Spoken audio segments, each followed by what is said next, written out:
नमस्कार दोस्तों, हर बढ़ते दिन के साथ हमास और इजराइल की लड़ाई लगातार बढ़ती हुई दिखाई दे रही है। इजराइल लगातार हमास का नाम ले लेकर गाजा पट्टी पर बमबारी कर रहा है और तमाम मासूम मजलूमों को निशाना बना रहा है। वहीं हमास ने अब पूरी ताकत के साथ, पूरी शक्ति के साथ इजरायली सैनिकों को ढेर करने की कसम खा ली है। और अब जो खबर निकलकर सामने आ रही है दोस्तों, वो ये है कि गाजा के सुजाया में एक बड़ी घटना को हमास के जरिए अंजाम दिया गया है, जहां पर आईडीएफ सैनिकों पर हमास के लड़ाकों ने बम गिरा दिया है। जी हाँ, अपने ड्रोन से बम गिराते हुए एक बड़ा अटैक इजरायली सैनिकों पर किया गया है, जिसमें एक सैनिक की मौत हो गई और कई लोग बुरी तरीके से घायल हो गए हैं।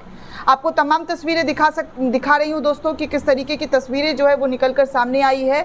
और इन तस्वीरों में हेलीकॉप्टर से घायलों को निकालने की कोशिश भी इजराइल के ज़रिए की जा रही है, जो इजराइल के सैनिकों पर बमबारी हुआ और उस बमबारी में जो सैनिक घायल हुए हैं उनको निकालने की पूरी जो प्रक्रिया है वो इस तस्वीर में कैद हुई है, जिसे सोशल मीडिया पर कई यूज़र्स के ज़रिए शेयर करते हुए जानकारी साझा की जा रही है कि देखिए इस तरीके का बदला जो है हमास के ज़रिए लिया जा रहा है। इजराइल के कई ठिकानों पर हमास के अटैक से दहशत फैला हुआ है। हालांकि इजरायली सैनिक भी डटे हुए हैं और फिलिस्तीन के आम मजलूमों पर लगातार हमला कर रहे हैं। वहीं दोस्तों एक और जानकारी निकलकर सामने आई है और बताया जा रहा है कि आईडीएफ वेबसाइट के अनुसार अगर बात की जाए तो पिछले 6 महीनों में गाजा के अंदर 75 इजरायली सैनिक अधिकारी जो हैं वो घायल हो गए हैं।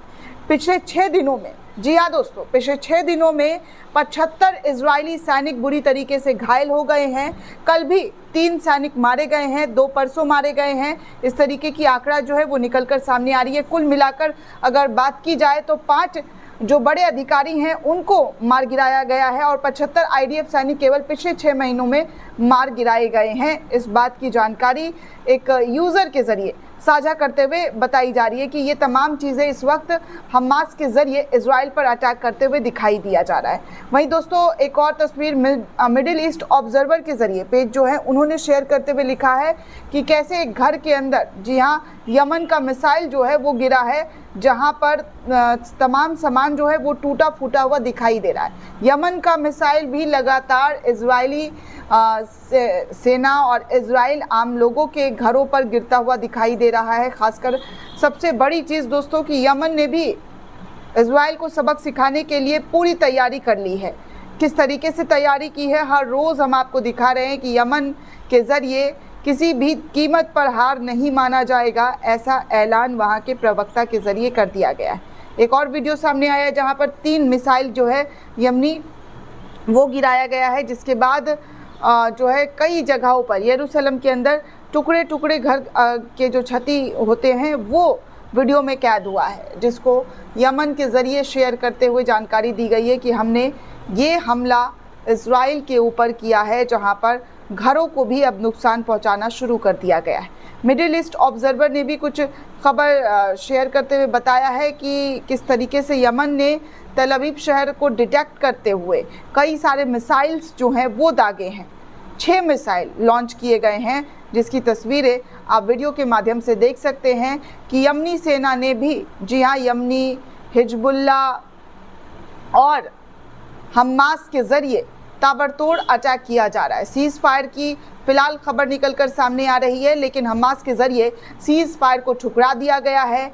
सीज़ फायर को लेकर उन्होंने साफ संकेत दिया है कि उनके शर्तों पर अगर सीज़ फायर किया जाएगा तभी वो बातें मानेंगे, नहीं तो ऐसे ही लड़ाइयाँ होती हुई नज़र आएगी और इस युद्ध में ना जाने कितने लोगों की जान हलाक होते हुए हम और आप और पूरी दुनिया देखती हुई नज़र आएगी, क्योंकि पूरी दुनिया इस युद्ध को सिर्फ देख रही है।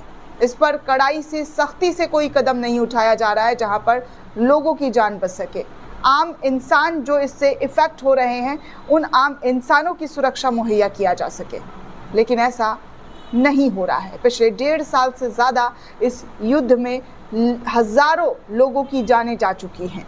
दोस्तों इस पूरे रिपोर्ट को लेकर आप क्या सोचते हैं, आपकी क्या राय है, हमें कमेंट करके ज़रूर बताइएगा। साथ ही साथ चैनल को ज़्यादा से ज़्यादा लाइक, शेयर और सब्सक्राइब करना बिल्कुल भी ना भूलें। धन्यवाद दोस्तों।